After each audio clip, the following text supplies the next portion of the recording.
마태복음 4장. 마태복음 4장.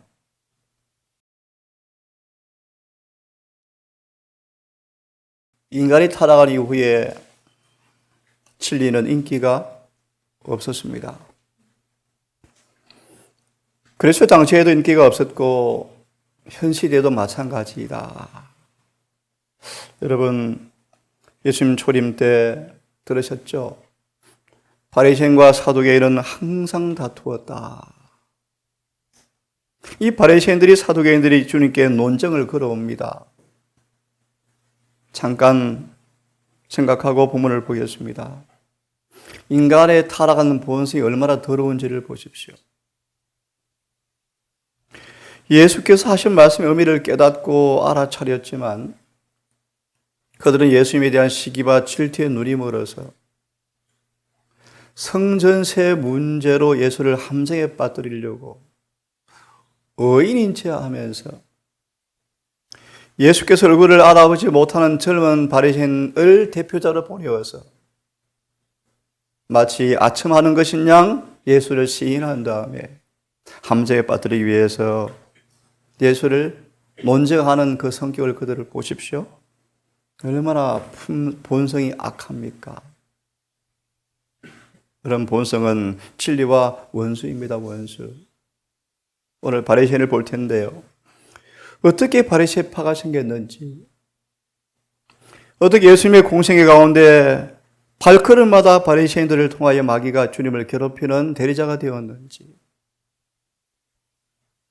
마태 4장 1절과 11절의 말씀을 보시면 예수님의 광야 시험의 장이죠.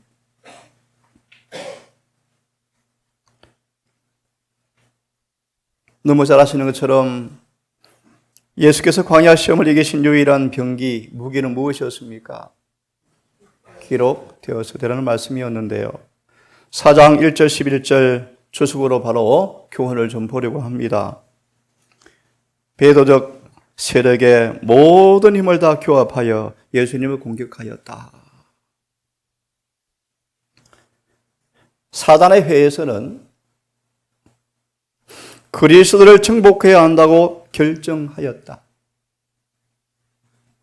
예수께서 단 한 번이라도 시험에 굴복했더라면, 한 번이라도 오점을 남겨놓았더라면, 이 의미를 여러분 깊이 이해하십시오. 인간의 구원은 영원히 끝났죠. 그죠? 그 의미를 여러분 이해하셔야 돼요. 우리는 예수께서 가신 길을 꼭 걸어가야 한다. 우리 예수께서 맞닥뜨린 시험을 다 당면해야 할 것이고 그분께서 이기신 것처럼 우리도 이겨야 한다. 그 말의 의미를 여러분 정말 아셔야 돼요. 아셔야 돼요. 그 사기꾼의 세상에 와서 그 사기꾼 마귀의 사탄의 사기꾼의 힘을 벗어난 사람은 한 사람도 없었다. 어떻게 다윗이, 어떻게 솔로몬이 빛을 어둠으로 부를까요?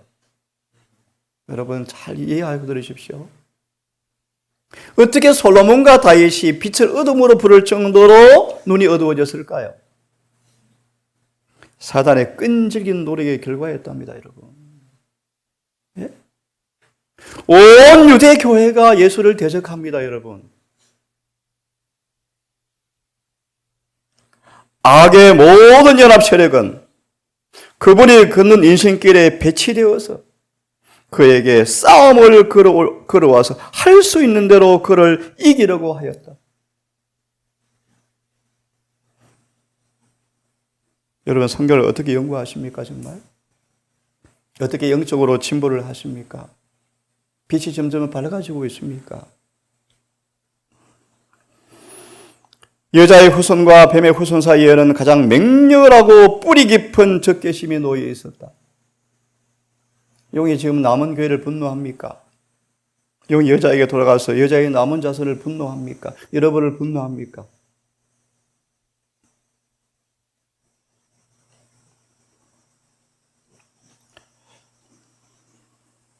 뱀은 주님을 표적으로 삼아서 지옥의 모든 무기를 그에게 쏟아부었다. 지옥의 모든 무기가 뭐죠? 오늘 공부하게 될 진리를 어둡게 하는 방법, 오리를 섞어 넣는 방법들.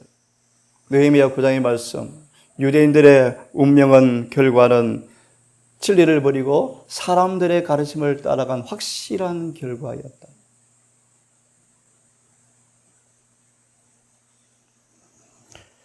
주님의 일생은 사탄의 대리자와 싸우는 항구적인 전쟁이었다. 참 피곤하셔서 그죠? 피곤하죠. 끊임없이 이제 봅니다. 논쟁을 걸어옵니다.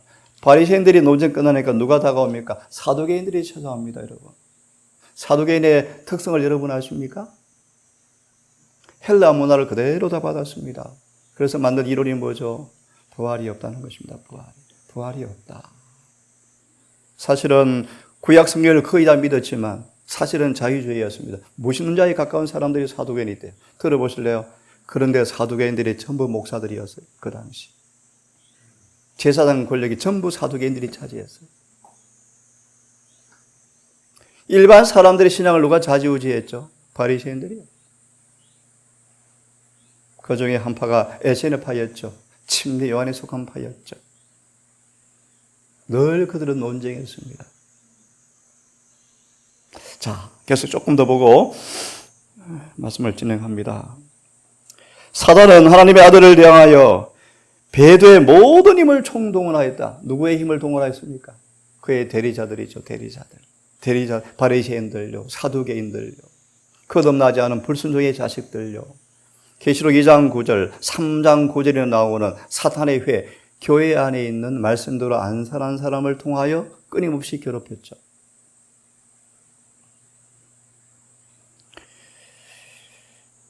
원수가 그의 손에서 더러운 먹이를 거듭해서 빼앗겼을 때 그 투정은 점점 치열해지고 악의를 더하여 갔다. 십자가 앞에서 베드로를 꿰어서 예수를 배신하게 하고 유다를 깨워서 팔게 하고 나머지 9명은 다 도망가게 하고 사단은 상상할 수 없는 모든 형태의 유혹으로 주님을 공격하였다. 끝입니까? 4장 11절. 4장 11절 주석을 펴십시오. 사단은 전략회의를 소집하였다. 간단히 말합니다. 예수께는 이제 실패했다. 이제 두 번째 전략, 유대인들을 내가 지배하면 되겠다 라는 전략회의를 소집했습니다. 성공했죠. 보십시다. 비록 사단이 가장 강력한 유혹으로 실패하였지만 4장 11절의 주석의 말씀, 언젠가는 그의 노력이 꼭 성공하리라는 희망을 모두 다 버린 것은 아니었다.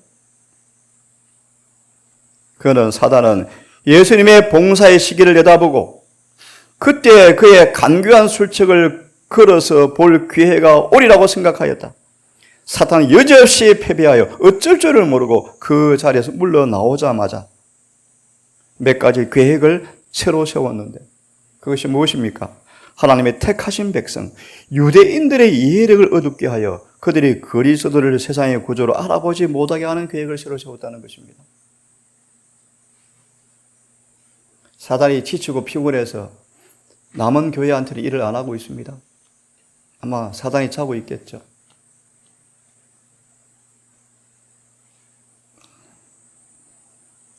사단은 결심은 유대인들의 마음에 시기와 질투와 정오심을 가득 채워서 참 기가 막힌 얘기입니다, 여러분. 시기, 질투, 정오심. 사람들의 관심이 광야로 예수께로 향하자 심지어 침례 요한의 제자들까지라도 요한의 마음속에 뭘 심어줍니까? 질투심을 심어주려고 마귀가 이용하는 거 보십시오. 우정이라는 가면 아래 뱀의 독을 숨기고 있죠. 더 놀라운 사실은 침례 요한의 두 제자가 알아요, 몰라요? 몰라요. 모르면서 누구의 놀이개입니까? 마귀의 독으로 지금 전락한 모습입니다. 스승을 위한답시고 한 말이었지만 요한의 마음속에 뭘 주는 것입니까? 질투심을 일으키는 마귀의 통로였어요, 여러분.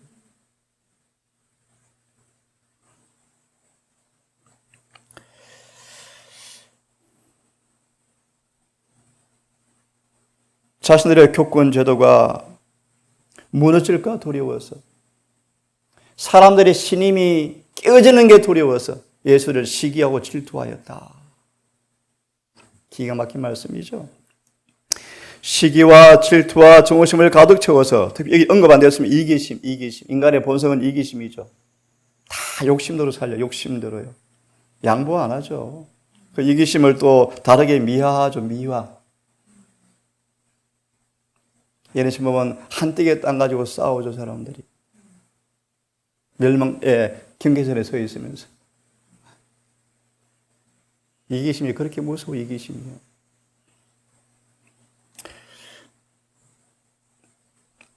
시기와 질투와 정오를 가득 채워서 하나님의 아들을 대적하게 하고, 이로 인하여 그들이 예수를 받아들이지 않고 할 수 있는 한 그리스도의 지상 생애를 쓰라리게 하는 것이 마귀의 목적이었다. 지금 에스겔서를 제가 정리하고 있습니다. 에스겔서를요. 계시록하고 얼마나 짝이 같은지 몰라요. 에스겔의 제목을 이렇게 붙였습니다. 슬픈 망명자 에스겔. 여러분 상상해 보세요. 포로로 끌려가서, 너희 지금 우리 포로로 끌려왔어. 계속 이렇게 완전히 멸망해라고 기별을 전해도 들어 안 들어요? 안 들어요. 안 들어요. 사단은 그의 사자들로 더불어서 회의를 열고 앞으로 추진할 일의 방향에 관하여 논의하였다. 참 계시가 기가 막히죠, 여러분. 그것은 그리스도를 유대인들이 그토록 오랫동안 열렬히 고대하던 메시아로 받아들이지 못하도록 방해하는 것이었다. 지금 사단의 전략은 뭘까요? 금은 안식일을 환송에 2번 설교할 것입니다. 조사심판과 다니엘 7장 22절을 설교할 것입니다. 한번 들어보십시오. 사단이 어떻게 성소정결을 방해하는지. 그것은 그리스도를 유대인들이 오랫동안 고대하던 메시아가 아니라고 방해하는 것이었는데, 사단은 다양한 유혹거리로 예수를 이긴 것이 아무것도 없다는 것을 생각날 때 낙심이 되고 화가 났다. 그러나 이제 그는 생각하기를, 만약 그가 그리스도 자신의 백성들의 마음속에다 불신을 집어넣어서 언약의 메시아임을 믿지 못하게 할 수만 있다면 그는 사명을 다하려는 구세주의 용기를 꺾어 놓을 수가 있을 것이며, 유대인들을 확보하여 그의 대리자들이 되게 하고 잔인하기 이를 데 없는 그의 목적을 성취할 수 있을 것이라고 생각하였다. 그래서 그는 나아가 아주 묘한 방법으로, 이런 묘한 방법, 여러 계획들이 어디다 공개되어 있죠? 아시는 분? 대장투 상하금과 교회전 9건이요. 어떻게 사탄이 사람들을 죄짓게 하는지, 어떻게 교회를 더럽히는지 다 나와 있잖아요.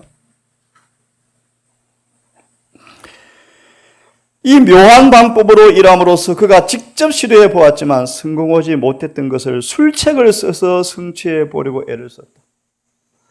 마귀가 얼굴이 눈에 선합니까, 여러분? 바리새인들의 모습이 보입니까?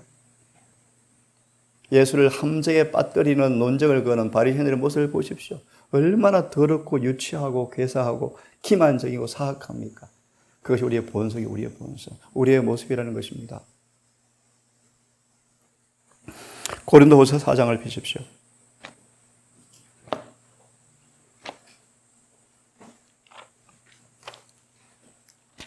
3절과 6절을 보려고 합니다. 참, 예언의 신이 없었으면 여러분 어떡할 뻔했습니까, 여러분? 지금 어떡할 뻔했어요? 아, 소름 끼쳐요. 그죠? 4장 3절 6절.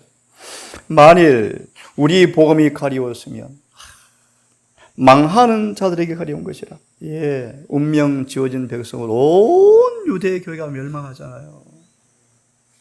망하는 자들에게 가려운 것이라. 예, 망하기로 예비된 사람들. 유다서에 나오죠. 그 중에 세상의 신이 믿지 아니하는 자들의 마음을 혼미케 하여 그리스도의 형상의 영광의 복음의 광채가 비치지 못하게 함이니 그리스도는 하나님의 형상이니라. 우리가 우리를 전파하는 것이 아니라 오직 그리스도 예수의 주되신 것과 예수를 위하여 우리가 너희 종된 것을 전파하노라. 7절 우리가 이 보배를 질그릇에 가졌으니 중요한 말씀이죠. 여러분 이 보배를 가지고 있습니까? 골로새 1장 27절 영광의 복음이 여러분 속에 내재하고 있습니까? 사단이 이 그릇을 깨려고 수없는 압박을 느끼고 있습니까? 그럼에도 불구하고 여러분 속에 변화가 일어납니까? 품성이 변화되고 있습니까? 사방으로 막 우겨싸서 짓밟아도 낙심하지 아니합니까? 생각하고요. 주석을 바로 펴십시오. 4장 3절과 6절을 좀 펴려고 합니다. 사단의 호리는 힘, 이 말씀을 읽고 아침 시간이 다 될 것 같습니다. 사단은 사람들 뭐하는? 호린다 알죠? 호린다, 유혹한다, 속인다, 그죠? 어떤 이익을 주는 것처럼 속인다. 보십시다.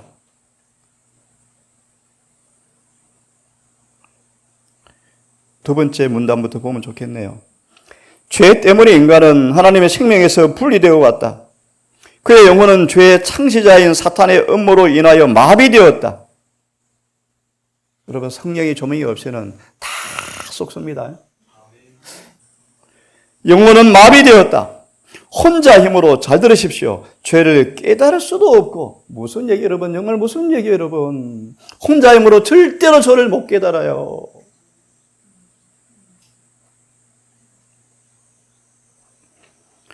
혼자 힘으로 거룩한 성정을 올바로 평가할 수도 없고 그것을 자신의 것으로 삼을 수도 없는 인간의 모습이요. 설사 그것이 인간의 힘이 미치는 범위 내에 있다 할지라도 인간에게 그것을 갖고자 하는 마음도 없다. 그러면 여러분 오늘 이곳에 앉아있는 것 자체만 해도 성령의 은혜입니다. 은혜입니다. 인간의 마음은 진리와 원수의 원수, 원수의 원수.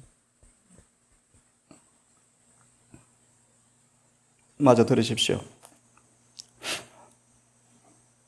사단의 호리는 능력이 그 위에 있어서 사탄이 암시할 수 있는 모든 영리한 핑계들을 마음에 떠오르게 해서 모든 선한 충동을 방해하는 게 마귀의 작전입니다. 하나님이 그에게 주신 모든 기능과 힘은 거룩하신 보호자를 거스리고 대항하는 무기로 사용되어 왔다.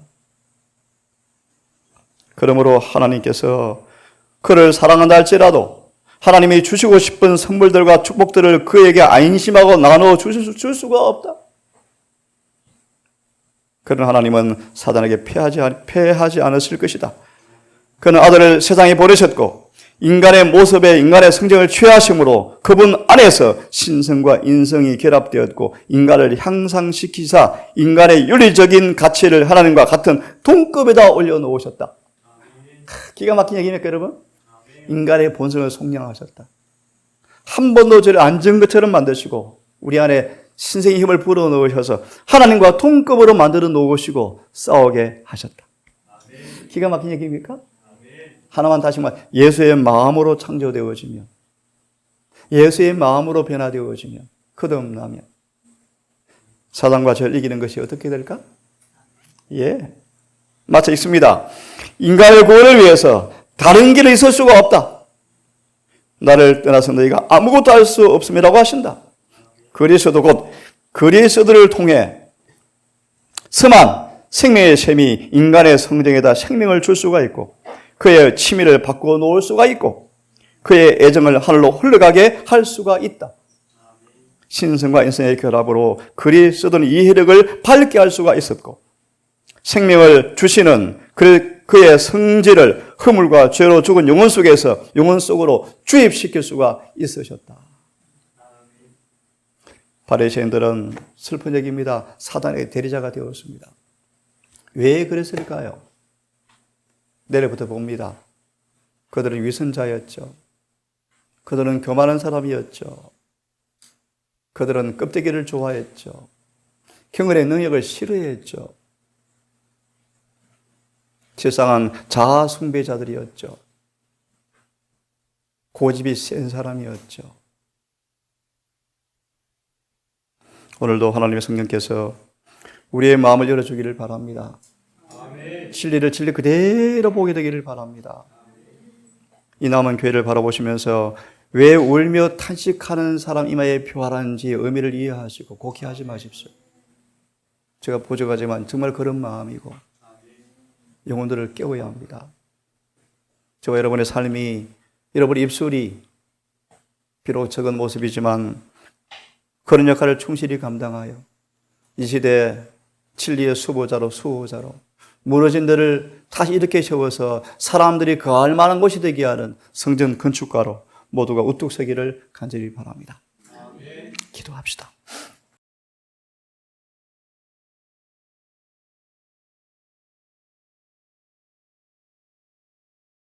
아버지,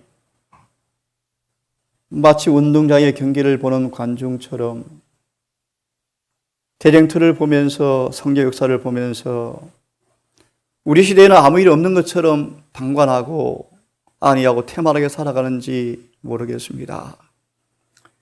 용이 얼마나 분노하는지, 사단 마귀의 수많은 술책과 기만이 얼마나 놀라워서 온 유대 교회와 온 세상에 쏘가 넘어가는지를 봅니다.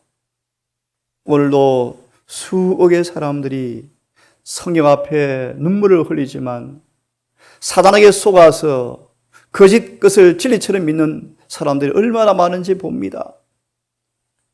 초라하고 왜소한 이 남은 교회, 작은 교회, 진리가 주어졌고 예언의 선물이 주어진 이 마지막 남은 교회, 하나님 이 교회를 통하여 주의 계획과 목적이 이루실 것을 압니다. 믿습니다. 그 일에 우리가 주님의 도구가 되어서 일을 하기를 결심합니다. 아버지, 교회를 불쌍히 보시고 파수꾼으로 세운 종들에게 은혜를 베푸사 단순한 말씀, 기록된 말씀, 문자 그대로 믿는 순진한 믿음을 주셔서 단상에 설 때마다 침례 요한처럼 단순 명료한 진리를 선포하게 하셔서 백성들의 죄를 보게 하시고 그의 잘못을 보게 하셔서 늦기 전 회개하여 이런 비가 충만히 내리게 하시고 속히 늦은 비가 내려서 이 역사가 끝이 나고 주님 재림하기를 진심으로 갈망합니다.